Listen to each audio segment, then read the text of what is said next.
Herbert Bautista! Woo!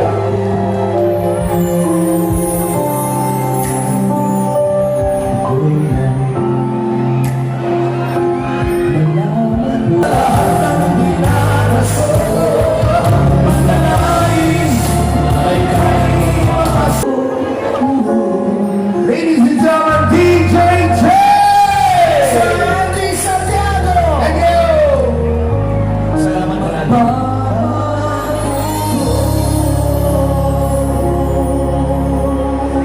Palakpak! Thank you very much. Hey, sabahan muna kami. Halika! Alright, sino susunod natin? Of course.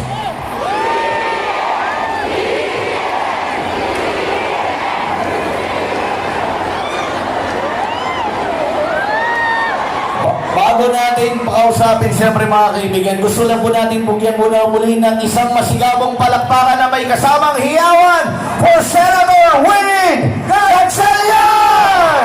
Sen, excited kayo? Magsasalita rin po ang ating Presidente, mga kaibigan!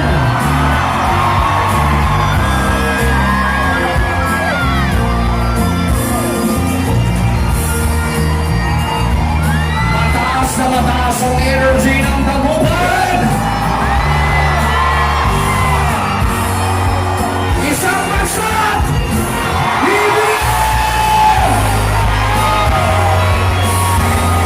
Ang tingin ng Verde!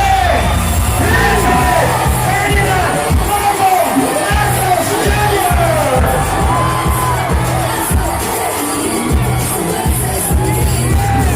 Maraming salamat sa Bulacan for coming dito sa Dagupan. Alright! Kapahingayin muna din muna, of course, ang ating Presidente. At patuloy natin magsalita ngayon ang ating Senator. Winning Team at ang Team Life! Inulit po natin ito, number 30, Senator Win Gatchalian! Magandang umaga po sa lahat. Dagupan, iba talaga kayo magmahal. Iba po talaga kayo sa pagtanggap. Napakainit po para sa ating susunod na Pangulo. Pangulong Bongbong Marcos. Mga kasama, nandito po kami para rin po ang inyong tulong, ang inyong suporta. Ako po ay kumakandidato po bilang re-election ni Senator sa darating po halalan. Napakasihan natin ay edukasyon. Magpapatuloy po natin, marami po natin ginawa mga reforma at batas alang-alang po sa kabutihan at sa kapakanan po ng ating mga kabataan.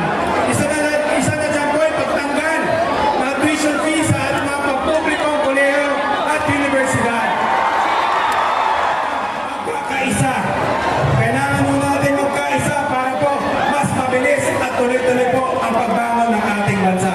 At ang pagkakaisa po ang sigaw ng unity sa pamumuno po ng ating susunod na Pangulo, Ferdinand Bongbong Marcos, at susunod na Vice Presidente Inday Sara Duterte. Maraming salamat po sa inyo. Maraming salamat, number 30, Senator Win Gatchalian! Palakpakan po, Dagupan! Alright! Ang susunod po, dire-diretso po tayo. Pagdating sa trabaho, subok na subok ang ating susunod na kandidato, ang pinakabatang naging Senate Majority Leader sa edad ng 39. Siya ay nakapagpasa ng mahigit 20 batas habang siya ay nasa Kongreso at Senado. Kabilang na dito ang Bangsamoro Organic Law at Renewable Energy Act of 2008, napakasipag at disiplinado dahil likas yan sa, of course, atletang gaya niya. Ang trabador niya sa Senado At mangingisda, huwag muna tayo nag-import ng pagkain galing sa abroad. Unahin natin ang ating mga magsasaka, lalo na sa abono. Aba, ngayon lang po ako nakarinig na tayo po ay nag-import ng isda. Biro mo, Pilipinas, isang archipelagic country with 7,000 Indonesia! Si Prof. Indonesia! Marcos!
ngayong tanghali nito, yung ating ibang kasamahan, nagre-reklamo na.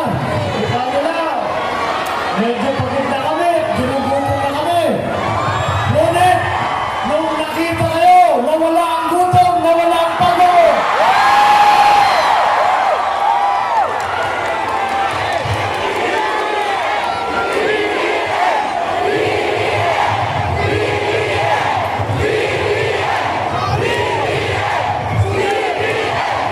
Papasalamat po tayo sa ating buting unang lungsod, Mayor Brian Lim, sa kanyang magandang pagpakilala sa atin.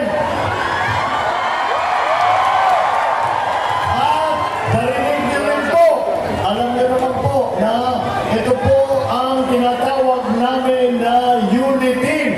Dahil po, ang aming isinisigaw ay unity, pagkakaisa.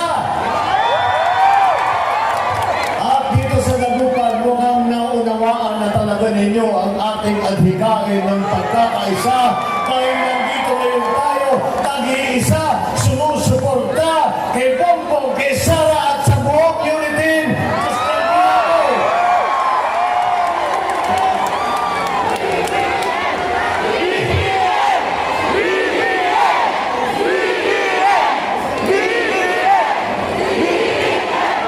Yun lamang, pagpasok ko, ang dami ko nakita ng mga talaga na kaway mo ko ang sa...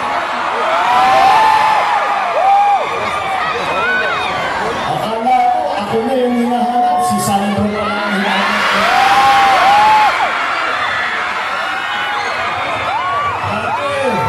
Dati sinasabi ko, nakakatuwa na si Sandro, kinikilala na, at marami siyang fans. Ngayon, ayaw ko na, magsiserious na ako sa batang mo. Wala po, yung tatanong po sila sa akin, kung kasama ko si Sandro, sabi ko, hindi kayo makasama. Dahil busy rin siya. At tumatakbo po bilang deputado, bilang congressman ng 1st District sa Ilocos Norte. Ngunit, siguro pagka natapos na at medyo kumain na ang kanyang schedule, pabibisita ko sa inyo para yung hiyang na lang inyo ay sa at makisama ko na. Maraming salamat po. Kami po ay narinig niyo po ang mensahe ng ating Vice Presidente na si Mayor Inday Sara. Ako po, sinasabi ko lagi, matibay, napakahusay at napakalalim ang panindigang pagmamahal sa buong Pilipinas. Alam niyo po, para sa amin, ay napakagandang simbolo, napakagandang halimbawa ang tambalan ng Marcos at saka Duterte. Dahil naman po, kung iisipin ninyo na ang isang tiga Norte na kagaya ko at ang isang tiga Davao na tiga Mindanao na nanggaling sa magkabilang dako ng Pilipinas ay kayang magsama, ay sa palagay ko kaya natin ipagkaisa ang buong sambayan ng Pilipinas. Dahil po, ang pagkakaisa ay ang ating naging adhikain. Ang ating pagkakaisa ay sa aking palagay ay ang unang hakbang upang tayo ay makabawi na sa krisis ng pandemya at sa krisis ng ekonomiya. Alam niyo naman po na kahit kung ang isang tao lamang ay kahit masyadong matalino, kahit masyadong magaling, kahit masyadong masipag, hindi po kaya na naging isa. Ang dami na po kailangan natin pag-usapan at kailangan natin gawin.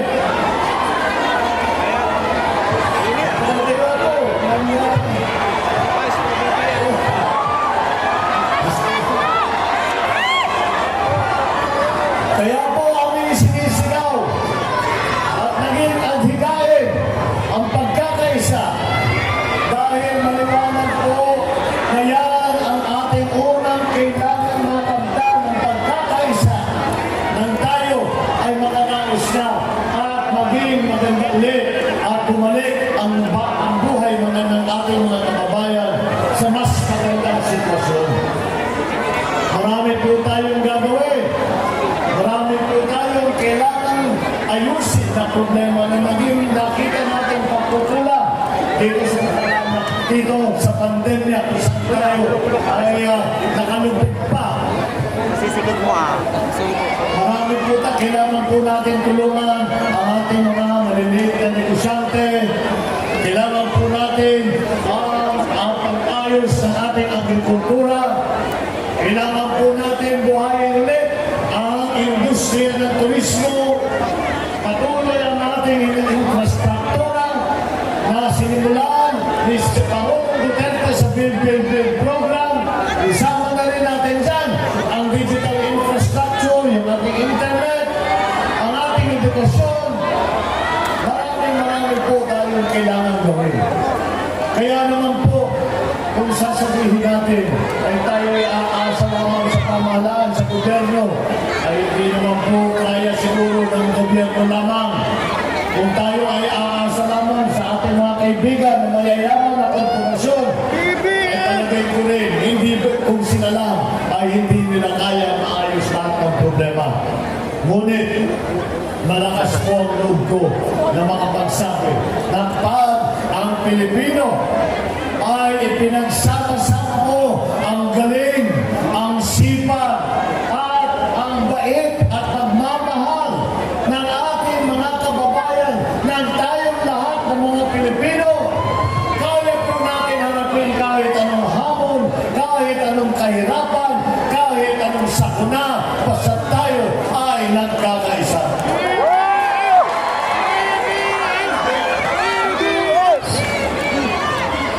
Alam niyo po sa kasaysayan ng Pilipinas, nakita na po natin, marami na pong dumaan dito na kahirapan, na hamon, may kera, may sakuna, may lindol, may bagyo.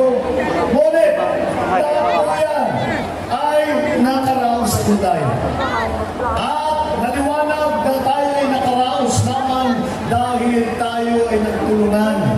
Dahil tayo ay nagmamahalan at binibigay ang lahat para sa kapwa Pilipino. Doon po ang sa aming palagay. Kaya po kami naging unity. Dahil na unity ang aming isinisigaw. Doon po sa aming palagay, nandiyan po ang simula ng solusyon sa problemang hinaharap ng Pilipinas, sa problemang mga hinaharap ng ating mga kababayan. Kaya po, sa nakaraang ilang linggo, sa nakaraang ilang buwan, kami po ay umiikot sa buong Pilipinas. At kami po ay sinisigaw ang aming naging adhikain ng pagkakaisa. At sa aming nakikita, sa aming pagpunta sa iba't ibang lugar, kagaya po ng nakita natin ngayon dito sa Tagupang. Ang sagot po at napakainit ng pagtanggap ng mensahe ng pagkakaisa ng ating mga kababayan ay nakikita po natin, nararamdaman po natin ay dumadami na ang nakakaunawa at sumasabay dito sa ating adhikain na naging kilusan ng pagkakaisa para sa Pilipino, para sa Bumuna na yung mga Pilipinas. nakukuha ko.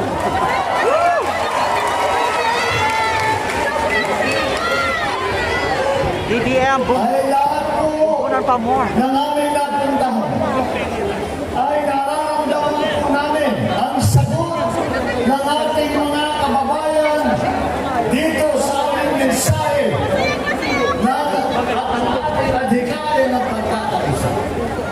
Ngunit hindi po tayo magtaka na nahaharap natin ngayon. Kaya para naman masabi natin muli na kahit papano ang mga Pilipino ay bumalik na sa trabaho. Ang mga Pilipino ay magkapera muli sa kanilang mga bulsa upang mapakain ang kanilang pamilya. upang mapag-aral ang kanilang mga anak. At yan po ang ating layunin, na ipagkaisa lahat ng Pilipino at lahat po ng ating gagawin ay para lamang sa kapwa Pilipino, para lamang sa bayang Pilipinas na ating nalaman. Huwag po natin titigilan itong ating nasimulan ngayong araw na ito. Huwag po natin kakalimutan ang ating napag-usapan itong araw na ito. Dahil po, kapag po ito ay itinuloy natin at nasabi na natin na ipinagkaisa natin ang sambayan ng Pilipino, sama-sama tayong babangon muli. Gusto ko na katakayaman na po. Thank you very much. Magandang tanghali po sa inyong lahat. Mabuhay ang Tagubal! Ang susunod, Ang Pilipinas! ang Tigre ng Norte, ang susunod na Pangulo ng Republika ng Pilipinas, Ferdinand Bongbong Marcos Jr. Number 7 sa balota.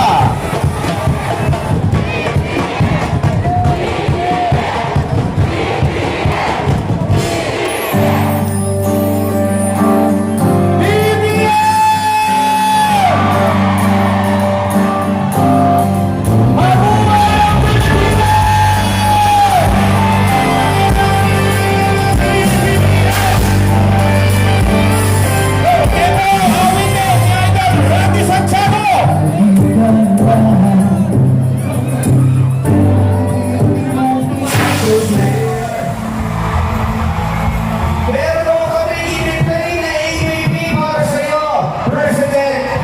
Gusto ko mapanood po kayo at tumupo po sa inyo ng ating pong city. I'd like you to set your eyes on your widescreen.